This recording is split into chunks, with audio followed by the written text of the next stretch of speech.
You're watching Extras from the Extension on Eagle Community Television. This show is brought to you by Carico Implement. This is Susan Schlichting with K-State Research and Extension and Extras from the Extension. And today we're out at the Ellis County Fairgrounds. We're holding a sheep and meat goat fitting, showing, and care clinic. And we're excited to have a group of kids out here learning and being involved in the sheep and goat projects. I'm joined today with Jennifer McGonegal. She is our summer 4-H intern and extension intern working in our office. And so you may see her out and about working with us agents as we go out and do our jobs.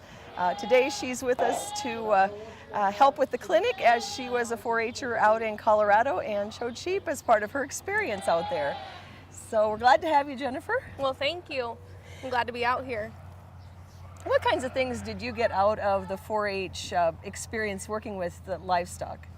Well, I originally grew up, on a few acreage with not much animals out there, and so really basically I got to be around livestock, and being in 4-H and FFA and all those type of things really gained my experience and my knowledge in the agriculture industry, and brought me to where I want to be today, which is an agriculture education teacher. So awesome. Yeah. Awesome.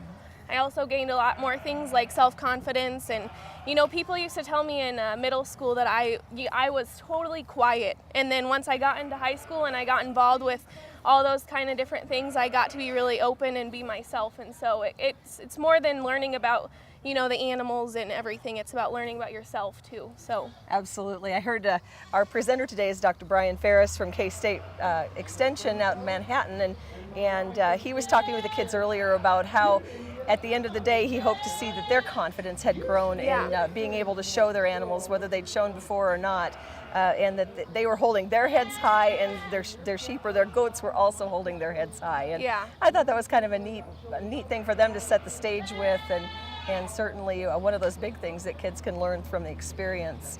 Other things that you gained from that working with animals experience? You know what? There's a lot of things out there that you really have to do on your own, and it kind of pushes you to do that at an early age, is to work with your animals and be confident and just really have that responsibility is a huge key word in this.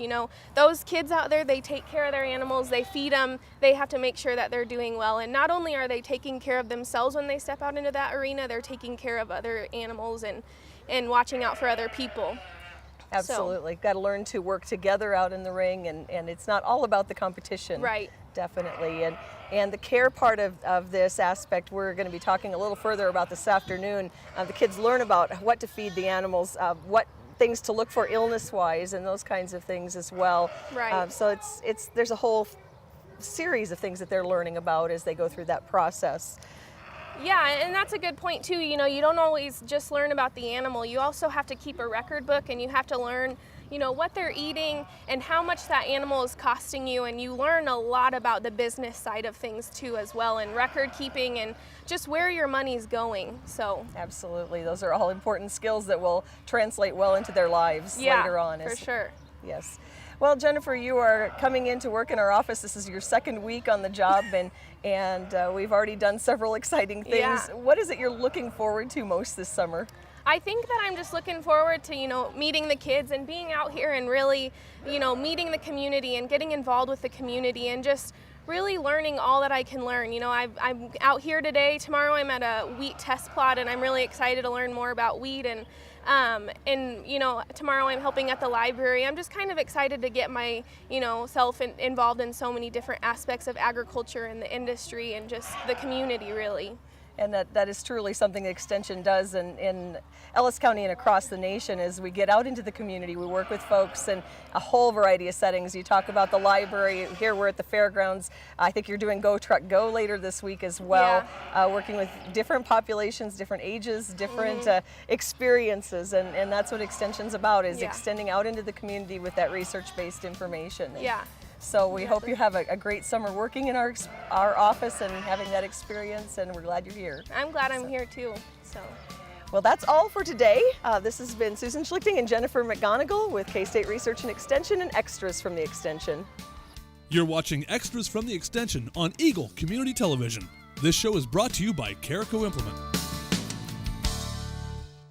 Spring is here, and that means it's time to come out and visit Carrico Implement in Hays, Kansas for all your lawn care needs. We stock and sell the full line of John Deere riding lawn equipment, along with Honda walk-behind mowers and generators. We also offer the full lineup of steel power products. If your project requires even more muscle, check out our full lineup of John Deere compact tractors and skid loaders. And don't forget, we have the parts and services to keep you up and running all spring long. So whatever your spring lawn care and maintenance needs are, come on out to Carrico Implement for a solution that fits.